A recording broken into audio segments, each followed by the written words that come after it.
In the quiet dawn of a battlefield, a sense of peace often prevails, belying the brutal chaos that is soon to unfold. The soldiers wake, readying their armor and sharpening their weapons, unaware that the ground beneath their feet is about to betray them.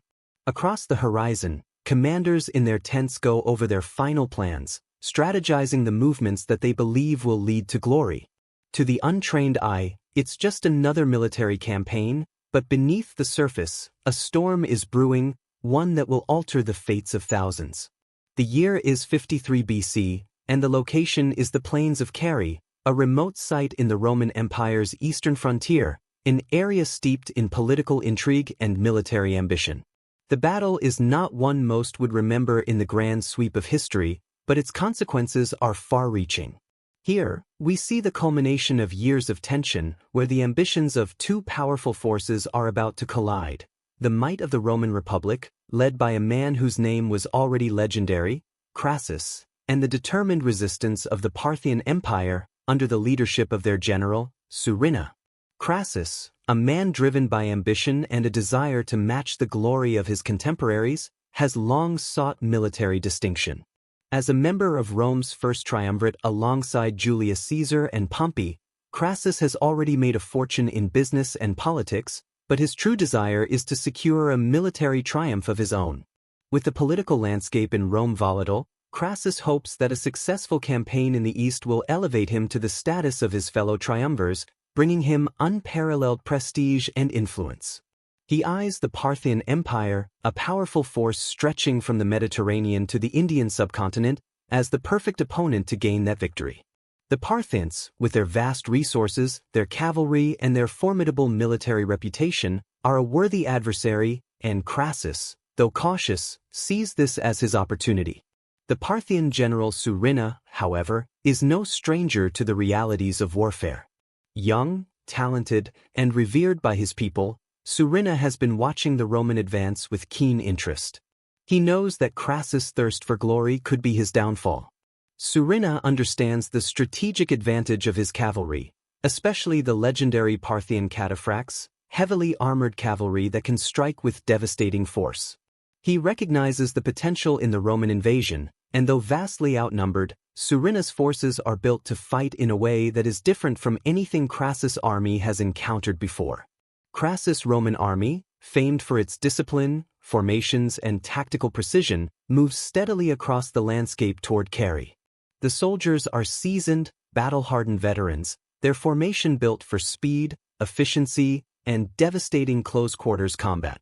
But what Crassus and his commanders fail to realize is that their strength will be turned against them. The Parthian army, though numerically inferior, has a decisive advantage in mobility and strategy. Surina does not meet Crassus head-on in a traditional Roman fashion. Instead, he sets a trap, understanding the Romans' overconfidence and reliance on their formations. The terrain, too, is a significant factor: a dry, open plain with little cover, perfect for the Parthian cavalry to maneuver and strike at will. The morning of the battle begins with the Romans confident in their superiority. Their intelligence reports suggest a relatively small Parthian force, a mere 10,000 men, which they believe will be easily crushed under the weight of the Roman legions. Crassus, with his eyes set on victory, commands his men to form up in a standard battle formation. His arrogance is palpable. He sees the battle as a stepping stone toward his personal ambitions, believing that nothing could stop the might of Rome. Yet, unbeknownst to Crassus, Surina has been laying the groundwork for a battle unlike any the Romans have fought before. The Parthians are positioned behind a hill that blocks Roman sightlines, making it appear as if they have much fewer men than they actually do. The Romans advance, their formations in perfect order, believing they have the upper hand.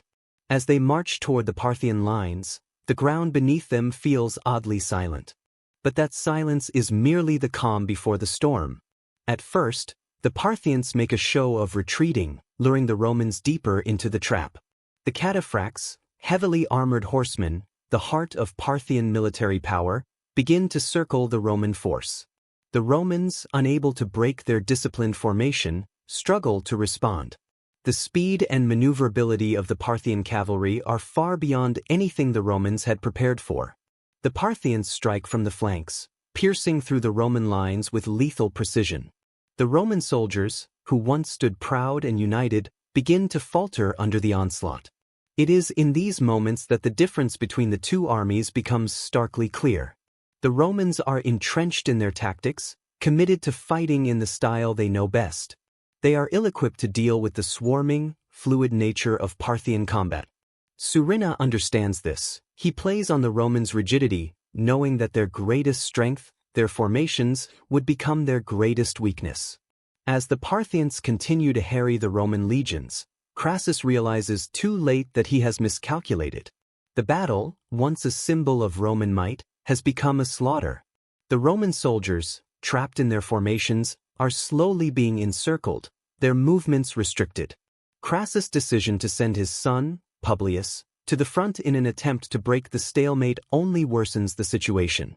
Publius leads a cavalry charge, but instead of relieving pressure on the Roman legions, he is cut down along with his men. The emotional weight of this decision cannot be overstated. Crassus loses not only his son but also the morale of his troops. The Roman legions, without leadership and surrounded on all sides, begin to crumble. Panic sets in as soldiers realize they are not just fighting for victory, they are fighting for survival. By midday, the Parthians have effectively surrounded the Roman forces. The once proud legions are now disorganized, their carefully constructed formations shattered. It becomes a fight for escape rather than a battle for glory. The cataphracts, relentless and merciless, continue to strike, their spears cutting through the ranks of the Roman soldiers. It's no longer a battle, it's a massacre. Thousands of Roman soldiers, trapped and unable to retreat, fall to the Parthian onslaught. The cries of the dying echo across the battlefield, a haunting reminder of the price of overconfidence and the devastating consequences of a well-set trap. As the day wears on, the Romans are pushed into retreat. But the trap is complete, there is nowhere to run. The Romans are slaughtered, their ranks decimated. Crassus himself, in his desperation, attempts to negotiate with Surina, but the Parthian general refuses. It is a cruel twist of fate. A battle that Crassus thought he could win has turned into one of the worst defeats in Roman history. This battle, though forgotten by many, marks a turning point not only in Crassus' life but in the fate of the Roman Republic. It is a stark reminder of the dangers of arrogance, the limits of military power, and the consequences of underestimating one's enemy. The battlefield may be silent now, but its echoes will resonate through history, long after the last soldier has fallen. The image of the Roman legions, once so proud and seemingly invincible, lies in tatters on the plains of Carrhae. And as the dust settles, the true cost of ambition becomes clear. Glory, when pursued blindly, often leads to ruin. The trap has been set, and the slaughter of thousands has been its grim consequence. The world may forget the names of the fallen, but the lessons of Carrhae are eternal. As the Roman forces made their way deeper into Parthian territory, the tension on both sides of the conflict grew palpable. Crassus, driven by the desire to cement his legacy in the annals of Roman history, believed that his army's might and discipline would easily overwhelm the Parthians. His legions, seasoned by numerous campaigns, had grown accustomed to marching at a relentless pace, ready to confront any enemy in the open field. They had already conquered vast swathes of land across the known world, and Crassus, despite his wealth and political influence, felt that military glory was the only thing that had eluded him. But what he could not know, what no Roman commander could have anticipated, was that the Parthians were prepared to fight not on their terms, but on theirs. Surina, the Parthian general, was a tactician of the highest order, and unlike Crassus, he had the patience to wait for the perfect moment to strike. For weeks, he had observed the Roman movements, taking note of their patterns, their habits, and the terrain they were navigating. The Parthian Empire, though vast and powerful, had always relied on their cavalry as the primary force in battle. Their elite cataphracts, heavily armored cavalrymen armed with long spears, were capable of striking fear into the heart of any opponent.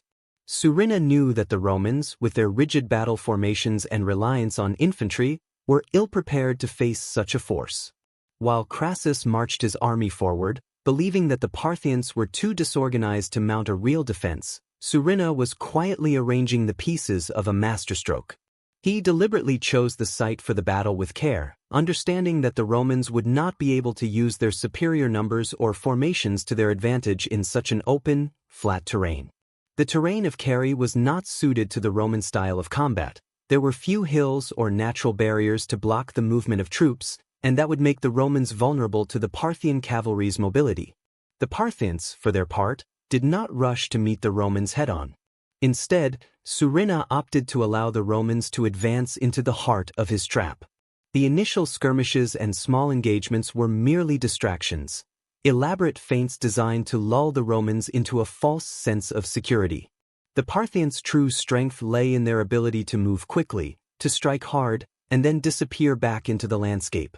Surena's decision was to make the Romans overextend themselves, to bring them deeper into Parthian-controlled territory, where the terrain would give the Parthians the edge. At the same time, Crassus' commanders were oblivious to the dangers surrounding them. They had received reports of the Parthian forces being scattered, weakened, and ill-prepared for battle. In fact, Crassus had initially expected the Parthians to retreat further eastward, avoiding a confrontation altogether. But Surena was not running. He was waiting, and the Romans, blinded by their own arrogance, failed to see the danger until it was too late. The Roman forces, marching through the dry plains, seemed impervious to any serious threat. Crassus continued to push forward, driven by his desire for glory and his belief in the invincibility of the Roman legions. The soldiers were weary from the long march, but their discipline was unwavering. They knew that they were advancing into enemy territory, but they also believed that no force on earth could stand against them once they formed their battle lines. However, as they continued their march, the landscape began to change. The winds picked up, and the sun blazed down relentlessly, testing the resolve of the Roman soldiers. At this point, Crassus' army was well within range of Surena's waiting forces, though they remained hidden from view. Surena knew that the Romans, eager for victory and believing that the Parthians would not risk a direct engagement, would likely continue to pursue him without hesitation. And so, he patiently waited for the Romans to fall right into his hands. The Parthian forces had not been idle. While the Romans marched ever deeper into the plains, Surena's cavalry had been silently positioning themselves on the periphery, forming a nearly invisible ring around the advancing Romans. The Parthians had taken advantage of the dry, open terrain, using it to their benefit. The Romans, for all their might and military prowess, had no idea that they were marching straight into a carefully crafted trap, one that would exploit their greatest weakness, their reliance on fixed formations. The moment came unexpectedly. As Crassus' legions drew closer to the heart of Parthian territory, Surena gave the order to strike. The Parthian cavalry, which had been circling like wolves, descended upon the Roman lines with terrifying speed. The initial shock was overwhelming. The Romans, whose formations were normally their greatest strength, were now at a severe disadvantage.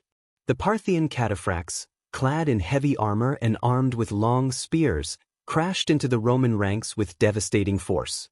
The Roman soldiers, accustomed to fighting in tight formations, were caught off guard. The mobility of the Parthian cavalry rendered their usual tactics useless. The cataphracts charged, striking from multiple directions.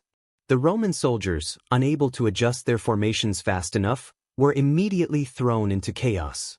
They had no means of countering the lightning-fast Parthian cavalry, and they struggled to maintain any sense of order. The cataphracts, moving like shadows, struck again and again, retreating before the Romans could retaliate. It wasn't a battle, it was a massacre. The Roman soldiers, now surrounded on all sides, began to realize that they had walked right into a trap. There was no escape. The tension that had built up in the preceding weeks, in the quiet anticipation of battle, exploded in a burst of chaos. Crassus, realizing too late that the battle was lost, ordered his forces to regroup. But by this point, the Parthian cavalry had already broken through their ranks, and the Romans had no way to reorganize. The cataphracts cut through the Roman lines, leaving carnage in their wake. Soldiers fell left and right, their shields and armor no match for the overwhelming force of the Parthian charge. In the midst of the chaos, Crassus made the fateful decision to send his son, Publius, to lead a cavalry charge in an attempt to break the Parthian encirclement. But the move was poorly executed. Publius and his cavalry, trapped and outnumbered, were quickly overwhelmed. In a heartbreaking moment, Crassus' son was killed in the fray. The loss of his son struck at the very heart of Crassus' spirit. His ambition, once so clear and full of promise, was now overshadowed by grief and despair. His army was crumbling, and his son's death only deepened the wound. The emotional weight of the situation was unbearable for many of the Roman soldiers. Their once unstoppable force was now being broken apart by a smaller, more agile enemy. Crassus' dream of glory had turned into a nightmare, and there was nothing he could do to stop it. The trap, set so carefully by Surina, had worked perfectly. The Parthians, despite being outnumbered, had used their superior tactics and knowledge of the terrain to turn the tide in their favor. Crassus' forces, once poised for victory, now found themselves fighting for survival. The brutal reality of the battle became undeniable as the Romans, now trapped and encircled, struggled to hold on against an enemy that seemed to appear from all directions. What had begun as a bold march into Parthian territory had swiftly devolved into a nightmare for Crassus and his legions. The Parthian cavalry, under the command of Surina, had proved to be not only formidable but devastating in their precision. The Roman soldiers, renowned for their discipline and fighting prowess, were caught in a war of attrition that they had not prepared for. At first, the Romans tried to maintain their formations, relying on their tried-and-true tactics of close combat and tight, regimented lines. The Roman legions, with their shields locked together and their ranks closely knit, had always relied on the strength of their numbers and their discipline to overwhelm any foe. This was their advantage: structure, order, and unity. But in the open plains of Carrhae, surrounded by the fast-moving Parthian cavalry, these strengths proved to be liabilities. The Roman infantry struggled to react quickly enough to the ever-changing battlefield, where the Parthian cavalry could strike and withdraw before the Romans could regroup. The Parthian cataphracts, heavily armored cavalrymen with long, lethal spears, charged with terrifying speed and force, cutting through the Roman lines like a hot knife through butter. They had the advantage of mobility and could break through the Roman formations in an instant.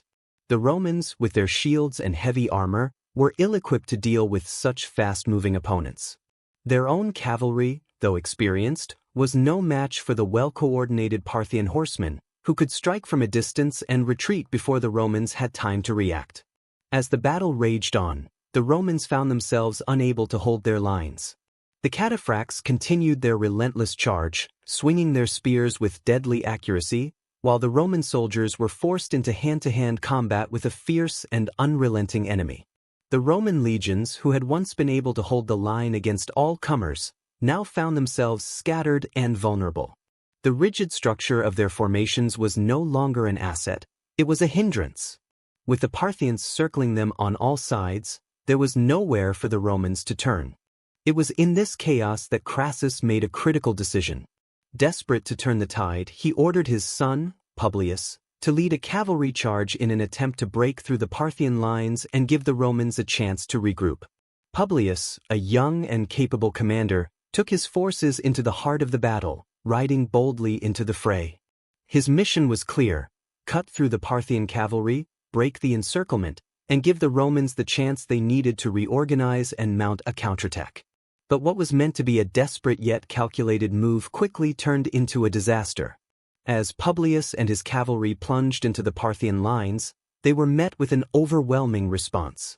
The Parthians had anticipated this move, and their cataphracts were already positioned to exploit the gap. What was supposed to be a decisive cavalry strike became a massacre.